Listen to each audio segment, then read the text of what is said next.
Hey guys, Yellow. a couple people asking about O&O, which I hadn't seen come out yet, but of course, as Carolyn pointed out, they don't have to wait for the alert if they don't want to. Are you talking about for overnight? Yeah.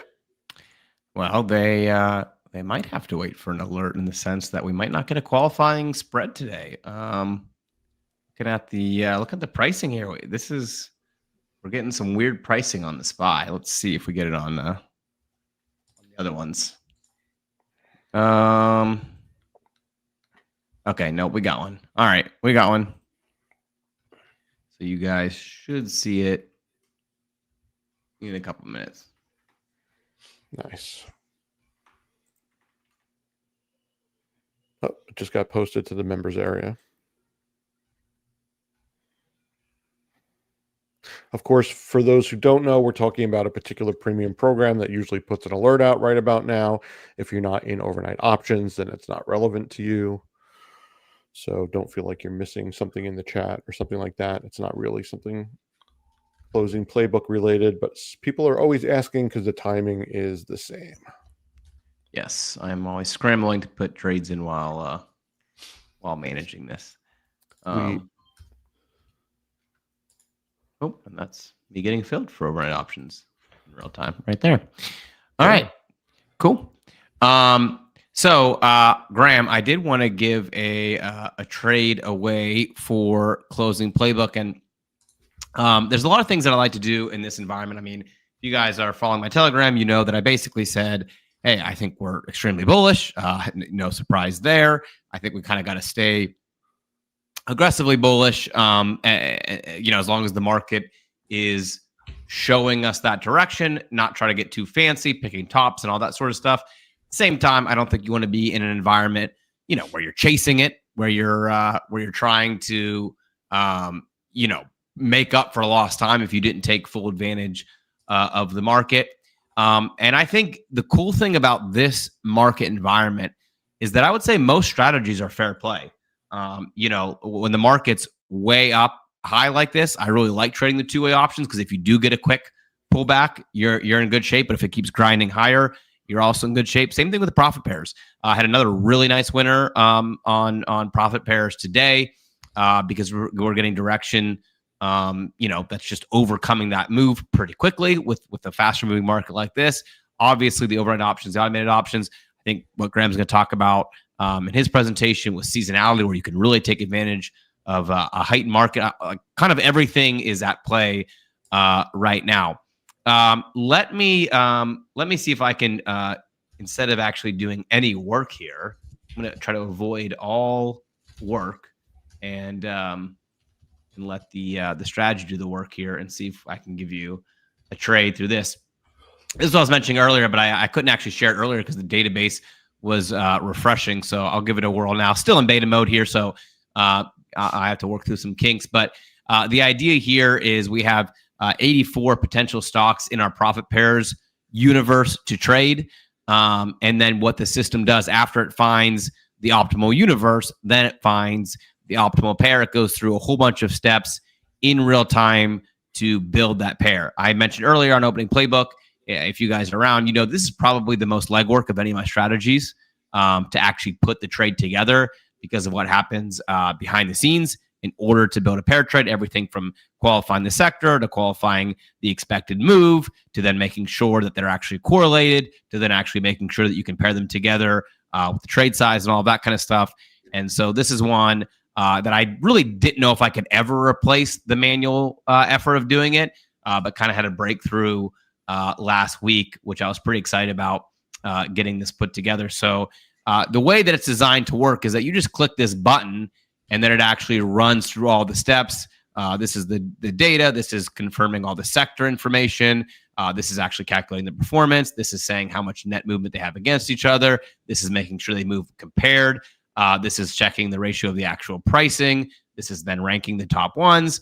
And then after you do all of that, boom, you get an automatic pair trade spit out there for you in real time. The recommendation we have here is actually a trade very similar to the one we took just recently. I think Graham mentioned this one, potentially being short Lulu.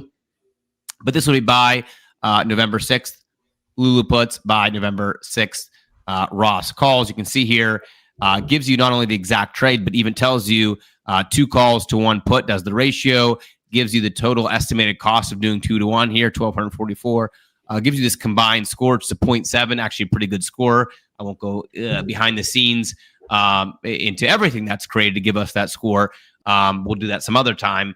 But you guys can see how it kind of ran through, and then it gives you the sector here, consumer cyclical on the sector. So I think this is probably becoming one of the coolest things that I've ever built, where it literally motors its way through all those steps, does all of that analysis in real time. And if you guys want to take a look at this trade, then I will pop all the details in here right into the chat on that pair trade. Like I said, I wanted to give you a trade. I didn't want to do any work. And so there you go. That's how I can give you a trade without actually doing any work there. And I do actually like this one. Lulu is one that I already had a different put on, but a trade that I think, right now with the movement that we're getting, I think, like I was just saying, everything's kind of fair game. But if you have any concern that now that people are kind of chasing, and I don't know what the put to call is right now, Graham. I assume it's getting pretty heavy to the call side. But if you're worried about, hey, now the market's going to flush some of us out for getting too aggressive, well, pair trades are a really, really nice way to kind of protect yourself in that situation. So there's my trade for you, folks. Yeah, you brought up the put to call ratio, Nate. It should be pretty overextended, right? I mean, the market's crazy. It keeps going to all-time highs over and over again. Put to call ratio is still right in the middle, right? Smack dab in the middle. Is it really? Wow, meaning that is we are crazy. not overextended one way or the other, which is nuts. But we'll take it. Hey, markets keep going higher. Can't complain about that. Today, we're going to jump into some gap trading opportunities for a Gap Trade Monday. If that works for everyone here, if everyone's happy with that, we'll go ahead and get rolling there. Of course, I do want to show you. I didn't realize, again, this hasn't been published with the members yet, but for the on-the-clock stock dashboard, look at this. They made a cool little toggle up here, Nate, where you can go dark mode or light mode. Oh, wow, look at that. You make it light just because I don't know why it was easier for me in my head to look at a calendar that's light. He said, oh, it's already there. Hit the toggle. FAST. I did notice that one says it says November 6th. It should really be November 7th. It's a very funky thing with the tools. They always do one day off on the way they do DTE compared to the market. So everything in iteration 1 is always one day in front of it, which is a very funky thing. But obviously, I'm a few steps away from even worrying about that. But yes, it would be November 7th. Cool. FSAT is the the number one stock on the top of the list. Averages 9% here over the next month, give or take. They do have earnings coming up, so keep that in mind. But I'm going to see if these options, I'm just going to see if they're going to pull. They were working on them today. Let me go for the max ROI spread just to see if this is working correctly. And if not, it looks like it's not. They said they were hooking it all up today to pull from the options data. I just came here and it looked like it was working. So they must be working on it in the background. But FAST is the top ticker right now on the calendar. With that said, we're going to jump on over to the gap fill opportunities. Hopefully you guys got the code from last week. Did everyone here get that code that I built for you guys? If not, I need to find where I put that thing. I have it. Oh, you do? Yeah. You are so good. You're so good to us. I do my best. Not always perfect execution. Yeah, let me find it. Here we go. You want me to just post it in the chat? Yeah, that would be awesome. All right. So I'm not going to take the time to walk through exactly how to set it up, but there it is. David posted it in there. You would just copy and paste that. It looks like we're missing a piece here. Well, remember there was that piece at the beginning that we had to cut out because it was like Yeah. Is that what you're referring to again? We're just missing set. You did a good job cutting it out. It's just missing set. So it should be good there now. Okay. All right. Come to Stock Fetcher, go to filters, make a new filter. You just paste the code in over here, that code right there that made for you. and then go fetch some stocks. Again, you can take out the S&P 500 if you want to trade outside of the S&P 500, but we still have 29 results here in the S&P. And just looking at a chart view, plenty of opportunities. SMCI was one that we talked about last week. It's going higher and higher right now. It almost closed the gap today. Almost did it. But let's go ahead and scroll down here and see if we got some new ones. FCX, someone I think brought this up last week. It's still not quite a gap fill opportunity, but it's looking really close. Really nice recovery for this stock. So write down FCX. Maybe we'll take a look at it next week. Or if you want to keep an eye on it yourself, if it breaks above 42, that would be when you would want to enter following this methodology. We'll keep on rolling. Nike to the downside is an opportunity today. So let me write down Nike. Just going to make a little list first here. I saw a few, so I'm going to make sure. I wrote down a few before jumping on. See if I can find them. EA's in a buyout, so this is not one you necessarily want to trade, even though it technically is a fill opportunity. This is on news. Unless you want to play that the deal is not going to go through. CarMax right here. So CarMax, huge gap down. It's just broke above that. And this is a really huge opportunity here. So this one could be really good for us on CarMax. S&PS, we're currently long on S&PS. Need to pick up some steam here to see if we can get it rolling. Equifax was another one for us that we can take today. EFX, you can see gap down. It's just right about that price right now. We'll go look at it closer on a chart. And DRI, same sort of scenario here. And if I had to drop one, it probably would be the restaurant stock. But we'll go take a look at them either way. All right. Those are the tickers we're going to look at here today for gap fills. Nate, if you find any more, feel free to plug away and let us know. We're still a little bit quieter in earnings season, so we'll just see what we can find here on just the technical setups.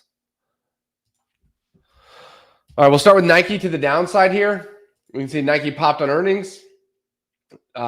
Just broke below that low tail there today.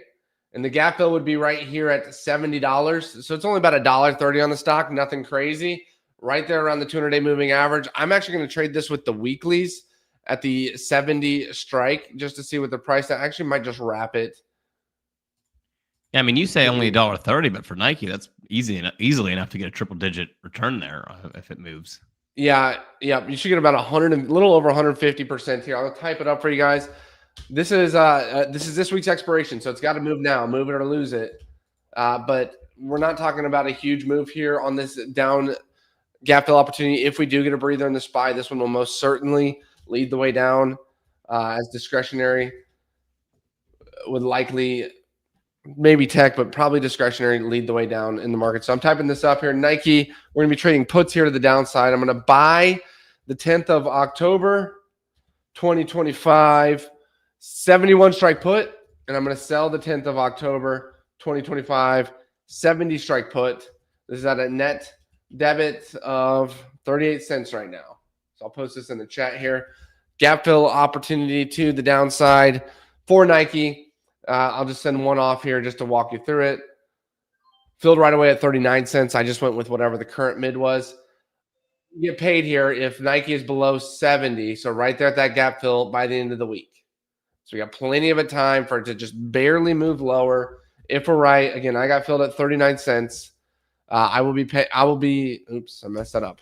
I got paid. It's 156%. So it's going to be 61 over 39, 156% return on investment if Nike just moves about $1.30 lower here over the week. Just filling that gap to the downside. All right, let me keep rolling here. What was that next one we had? I think it was CarMax. Yep. Folks, CarMax, I'm posting all this down in the announcements if you miss it scrolling by. Thanks. Not a super pretty stock, right? This is not trending upwards like we typically like, but we hopefully can get a nice little gap fill opportunity. Actually, I'm wondering where Novo is. So it's kind of like Novo. We did this one. We may need a little more time to get up to that gap. So Novo is actually looking really, really nice right now. This swing might go all the way to 65 or so if you want to get some Novo while you can. But a very similar looking chart here, totally different industry. But I'm not going to go for the max target here just because there's a chance that it gets halfway and then fizzles out. I'm just going to trade this one to see if we get a month where it just moves higher towards that gap. I'm going to see what the wrap is paying right now with a month expiration, and then I will look at a little out of the money. And actually, they don't have weeklies, so it might make it a little bit tougher for us.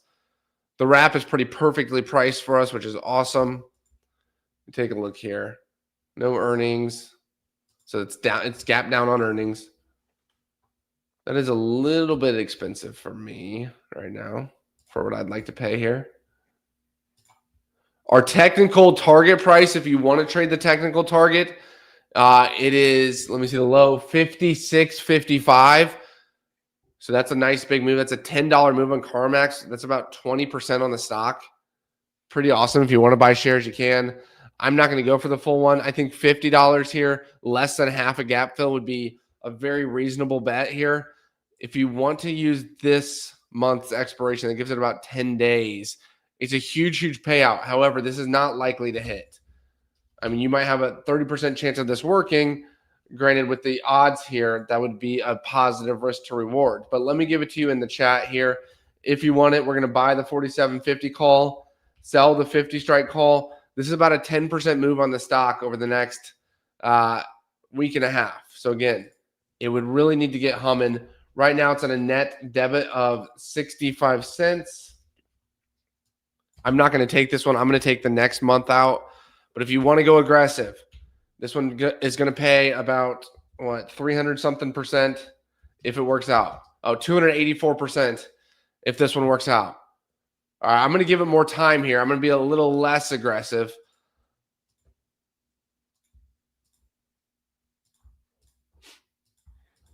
All right, this is going to give it a full month and a half for CarMax to start working back towards that gap fill. Again, this is not even going for an entire fill. This is not even going for a half fill. This is going for slightly under a half fill of that gap for CarMax. If I'm right, it still pays very, very nicely. All right, here it comes in the chat. Let me know if I made any mistakes on those typing and talking at the same time. It's trading at 93 cents right now. So the most we can get out of this is at 250. So this pays 168% here. If CarMax just chugs by November 21st to 50. So nothing crazy. I would not be shocked to see it come up, maybe swing a little bit, kind of like what we saw in Novo. So this one has a very nice risk to reward. I would even consider using a target here. It's at 90 cents now. I'm going to punch that off, see if we get filled. Filled right away at 90 cents. So if you want to use a target, I would set a target, GTC limit target at $1.80. This is going to give you a double. If you got filled at 90 cents like I just did, that will give you a double. So if CarMax over the next couple of weeks runs higher, you can lock in a 100% return, even if it ends up fizzling out in the long haul. Hopefully that all makes sense. Any questions so far here in the chat on either Nike or CarMax? One question on neither one of those. That Novo chart does look pretty good. In your seasonals, what did health look like for Q4? I mean, I know everything's pretty much positive, so I assume good. But is it on the top half or the bottom half? I'll show you. It's a mixed bag because health has been lagging on a sector strength basis. Mm-hmm. But if you look at the seasonal chart, let me pull it up for you guys. Here it's from earlier. You can see healthcare right here. Very, very rock solid month coming up, or next couple of months coming up. And on October, it's the fourth best sector in October, seasonally speaking. Yeah, and decent carry through to December. I mean, like you said, relative. Real good carry through here. Great, but also you have some others that are up to 1 point. Obviously, with that Novo just totally overbeaten down, that one caught my eye. I know we've talked about it here and there, but we've talked about it in the context of mostly August and September, where it hasn't really been at that time yet. So might be an interesting one to pick up. I actually threw one on super long-term trade. I think it's the risk reward. If it gets its act together over the next couple months, could be pretty outsized there. I think realistically, it's going to be a big winner over the long haul.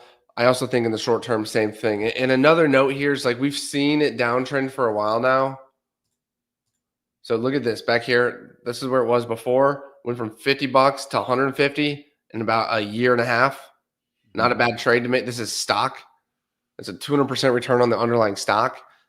It could definitely do that again, I think. But I think more realistically, like to get to 100, range would be very realistic, which is close to a double from here on the underlying stock.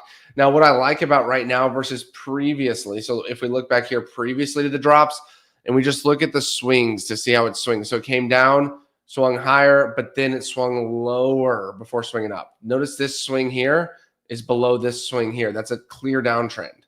Same thing here. Look at this swing. Swing came down. This swing here is lower than this swing. This one kind of right here in the middle, but look at the bottom swing. Swinging lower. Again, breaking down. But if we look here to today, where we are right now, and even here, look, swing, came down, swing, came down, swing, came down. Downwards trend. But right now it's forming a base. So we've had a swing to the low side, a swing again to the low side, but this one is higher than the previous. Then it happened again. This one is higher than the previous. So I think it looks like it's starting to build some momentum, build a base here. Look really good. That said, it was a gap fill opportunity back here on the 8th at 57 bucks. It's only a couple bucks higher from there, about 4% on the stock, but not too bad. I got it in the 60s for a bit. But I do think this is a good one. And I do think the stock will eventually close the gap to 68, which is, again, over 10%, close to 15% on the underlying. But sorry, I didn't mean to distract too much from there. Good point there. EFX, Equifax. I assume this would be in industrials. We like industrials right now. Not a hugely pretty chart here, but we know what happens with gap fills. With gaps, they tend to fill it. So Equifax here, gap down, filled it by here. Here, gap down, entry. It actually never signaled entry before it filled that one. But this is one that, yes, it's choppy. Yes, it's ugly, but it likes to fill those gaps. So we'll look to play this one here. They do have earnings coming up. So keep in mind that actually might hose our position here a little bit. Earnings on the 15th. So we may be able to squeeze in one. Now, they don't even have weeklies. So we probably won't be able to trade this one unless you want to trade it through earnings. Nate, I am working, well, hopefully working. I got a lot to do here. I still got to build out the rest of the on-the-clock stocks dashboard and polish that up. But I would love to I want to build a dashboard that does the same sort of thing, but just looks for each quarter for like earnings for each stock. Because we have traded like Fortinet before, where we know every February it's beat earnings for the last 11 years in a row now. That'd be cool to know, like for Equifax. I mean, this is a not pretty stock, but it obviously moves a lot on earnings. It'd be good to know that kind of data. Yeah, I mean, a question that I would have for the chat, I guess, because we've done some specialty earnings things in the past, and you know, some people really like it, some people don't. I'd be curious if people in the chat would be interested in a more mechanical, structural earnings approach, like the way that I would like to do it. You and I have talked about this. I would like to just focus solely on stocks that underperform the expected move, where the volatility is higher than the expected move. That's the kind of one that we traded. I think we traded on SoFi, which are on ABGO, a couple other ones that we're almost undefeated in opening Playbook and closing Playbook on trading them for premium, where we say, listen, there's a huge expected move. You can get a ton of juice here, but they don't perform typically as big as the move is expected. So we can just take advantage of that extra premium. But I know that, you know, sometimes, again, people love earnings. Some people don't. I don't know if you guys would be curious. I think at this point, we have enough data that we could build a fully mechanical earning strategy where we basically use the algorithm to say, listen, it has at least an 80% history of underperforming the expected move. We can get at least a certain amount of premium on the trade. Therefore, we have a net positive expectancy. Yes or no, green light, red light, that sort of strategy. And if you would be interested in something like that, you know, is earnings, but is actually earnings just full, you know, probability mechanical based, let us know, because that is definitely something that I think that we could continue to work and build out. That's how I would want to trade earnings, with high conviction. If you put me on the spot and said, hey, let's trade the biggest earnings, that's how I would want to focus on it, is look for the better earnings opportunities from a premium standpoint, looking at things that you know, historically underperform. So I guess if we have enough desire for that, that's probably something that we could put together and really build a track record around. You mean you want to approach earnings in a mathematical way? I think we're all shocked. Yeah, well, you know. No, but that's how we do. Math. We just like blindfold throwing darts. Yeah. Well, that's fun too sometimes. But if I really was gonna put some capital behind it, that's what I would honestly, I love the wrap orders, and I always say don't trade wrap orders on earnings because it's just a pointless coin flip. you need to have more than 51% betting odds to make wrap orders work. That's why I think that if we knew earnings, if we could get an edge with which stocks typically outperform, like literally every single time go up on their earnings dates, then you would use a wrap order, I think, for a pretty awesome opportunity. You're putting a target on Nike or going to wait for a while, Nate? I did not throw a target on Nike just because it's so short dated. Oh, I'm sorry. I was thinking it was Nate's. Yeah, Graham. It's all good. I'm just using it for the weekly. If we get a fade this week on Nike, which it looks like it is so far, hopefully it closes that gap and we get that awesome return. But you can use the calculator set a target if you'd like. Yeah. All right, those are my two main gap fill trades for today. Again, I would do Equifax if they didn't have earnings. DRI, we didn't even get to talk about just yet, but it's not quite a gap fill opportunity. It almost was. We needed a close here above 195. So it was up there just a moment ago, but just faded down. So it's not quite above that price to give us a valid entry here on DRI, but it could be tomorrow. So write it down on your watch list. If DRI closes above 195.07 tomorrow, you can take advantage of that one. Based on my unofficial purview of the chat, I would say not a ton of excitement on earnings. I think there's only 4 or 5 chats there. So I will, at this point, assume I should not shove that to the top of my priority list and really get that dialed in for Q4 earnings, unless I see about 200. Yes, no, we do want to trade earnings income here in the next 2 minutes because I think it's, like I said, I'm not surprised. I think, earnings are one of those things not everyone's excited about. They don't necessarily feel super confident, even when you do have a proven edge. You're just like, it's earnings. I don't know. And so I'm thinking we do not have a consensus that we want to trade a mathematical earnings income approach. Unless I see 200 chats here, I will assume that's the case. I'm still probably going to do it on my own, to be honest. Oh, well, I'll still work on it. I'm just not going to maybe shove it to the top of the priority list as like, hey, we got to make sure we do this with everyone for Q4. Matt says he's all for the lotto trade pick machine. I am too. That's next on my list. Oh, once for I sure. get the on the clock stocks dashboard polished up, which is looking nice. Keith, I almost always lose on earnings. That is an experience for a lot of people, which is why we normally, like even here with Equifax, say just avoid it. There's, you never know. But what we're trying to do is see if we can gain a historical edge where we never know what the CEO is going to say. But if we know, hey, if Fortinet's a great example. Fortinet is one that's beat earnings every single time in February for the last 11 years now. Every single February. I have no clue why, but the stock pops in February on earnings. So if we knew that, then maybe we have an edge. And then if we knew that for every stock out there, when those unusual happenings, those unusual events occur, maybe we can find an edge on it. But either way, we'll play around with it. Pull functionality would be nice. I think we might be able to do one, but I can't remember. I have no clue. FTNT is a gap fill. Someone posted that here. Still climbing nicely. Yeah, I'm in that one, hanging on. I still really like how that actually looks from a chart perspective.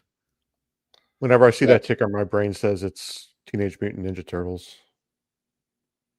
Wait, why? Oh, TNT? FTNT. Yeah. It's not helpful in trading. I just thought I'd mention it. I love it.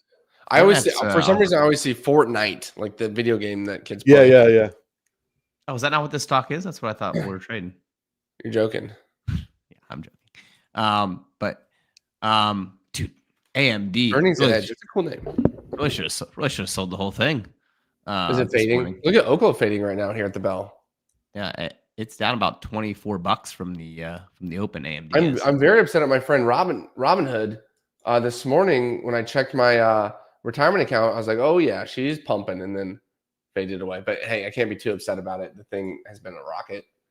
Speaking of rocket, this one's looking like a good buying opportunity here soon. It just dipped below the 50-day moving average here. Dip below the 50-day moving average on Rocket. We'll see if we get some confirmation on a turnaround, but this one was a beautiful trade for us for a while. Nice to see a pullback here on Rocket. With that said, someone asked in the chat, what do we do with that fast trade, FAST? This is the October calendar. We're still working on polishing it up. I mean, look, it's still showing Sunday to buy JP Morgan. Obviously, you can't do that on a Sunday. We've still got a few things to polish up here, but what it's doing is it's using instant market data that we pay over 100 grand a year for to go find stocks that have a unique anomaly. One, they go up every single year on the same exact dates for the last 10 years. So here's fast. It says over the next 29 days, it's gone up 100% of the time from October 6th. Add 29 days. That puts you about November 4th. Again, I'm going to pretty this up, make it easier to read. But you can see here, 2024 went up, 2023 went up, 2022, 2021, 2020, 2019 on those same exact dates each and every time. I love that it's pulling the charts down here as well. So the average return, FAST, F-A-S-T, averages almost 10% over the next month. Almost 10%. The options here, which they're not working just yet, they're plugging them in, but the options are going to take that information for the basic call and use that to select the strike and expiration. That's going to also, for the wrap order, I mean, that's pretty easy. It's going to be at the money debit spread, holding for as close to 29 days as possible. It's going to use that average return, which is also up here, average return to do things like our max ROI spread, which will set the strike price about 9% out of the money with a 29-day hold time, where you're probably going to see on those options, I would have to guess they're probably going to pay 300, 400% range. So this thing is really, really awesome. Right now, FAST is number one on the calendar today. We're not done polishing this up. It's going to be polished up and published over the next 1 to 2 weeks here. But we do want to show you guys how you can take advantage of this. What we're doing is just trading the tickers that typically outperform on any given day of the year. So we'll pull that up for you guys right now to take a look at. Russ, was there TSM traded? I did take TSM in my perfect income program, Russ, but we did not do it in here. With that said, we'll go ahead and get that rolling here for you guys to rock and roll on the Clock Stocks dashboard, and hopefully have a blast. All righty.